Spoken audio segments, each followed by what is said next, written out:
So I think I figured out how to do audio over the top of the video after I speed it up.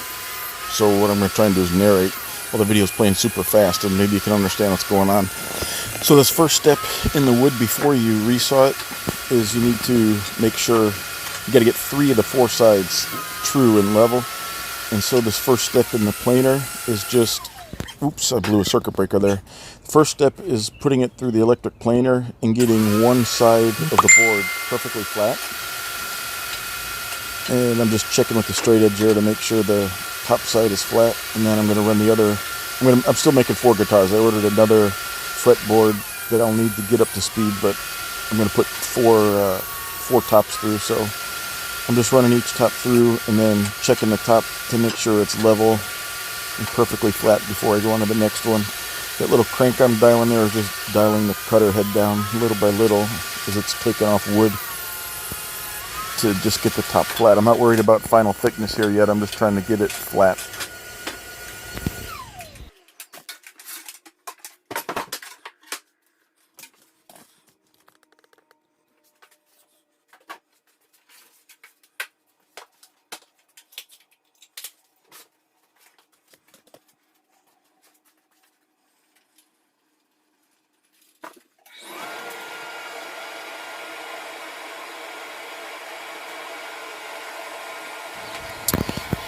Now that all the 4 boards have one side completely flat, I take it over to the drum sander, and the drum sander will make the other side completely flat, but also parallel to the first side.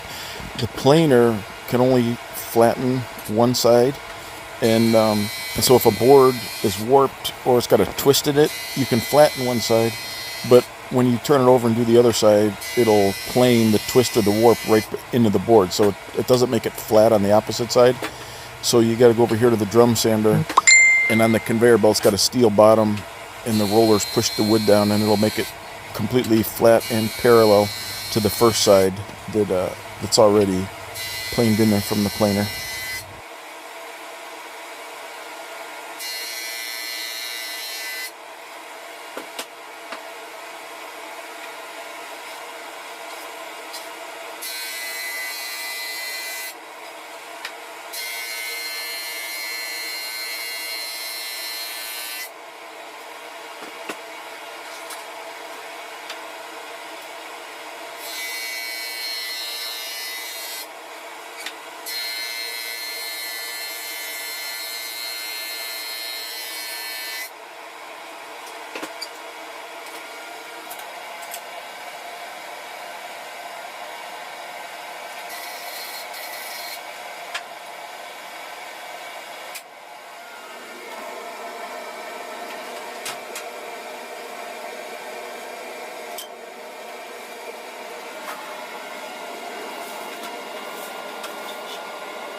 And see, now that I have the 2 large sides that are completely flat and parallel, I'll take it over here to the jointer and line up one of the flat sides against the fence, and then keep running it through until the side edge is completely 90 degrees to the 2 parallel faces on the front and back. And then that'll give me 3 sides of the 4 completely square, level, and true, so I can run it through on the bandsaw and index it off the bandsaw fence. And with those 3 level and true sides, I can get a nice clean good cut on the bandsaw.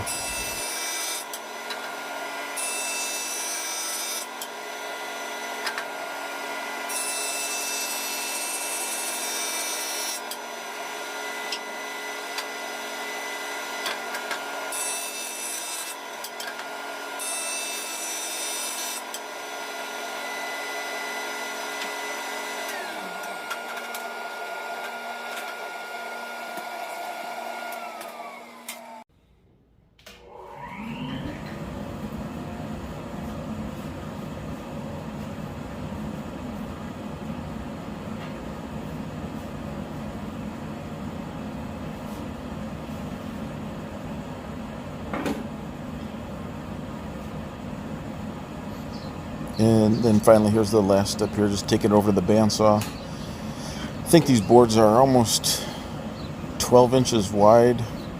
I hate to say I end up losing a lot of good wood just because of the width of these. The guitar's not nearly as wide, so I end up having a lot of extra wood. So I got to figure out a way to cut these boards down and make them more efficient, so I don't have as much scrap. But anyhow, just pushing the board through, sawing right down the middle, letting the saw do the work, and it'll come through finished on the other side, just about ready for just a little bit of sanding, and it'll be perfectly flat.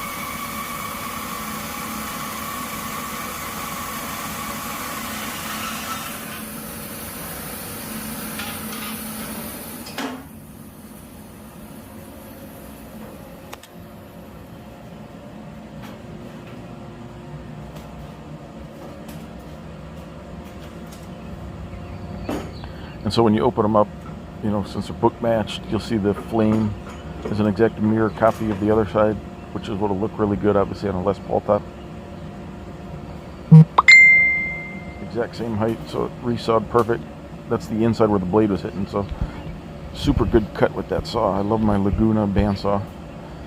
That's gonna make a killer top. And then 3 more to go.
I marked yours on the end jib just so I can make sure I keep track of the right tops, that they match their mirrored side after they're cut. But that is a super 3D looking top. Lots and lots of ribbon flame maple through there. That's going to make a really awesome guitar under the final gloss finish, I think.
So this one, when you open up, you can see there's some spalted maple right at the seam.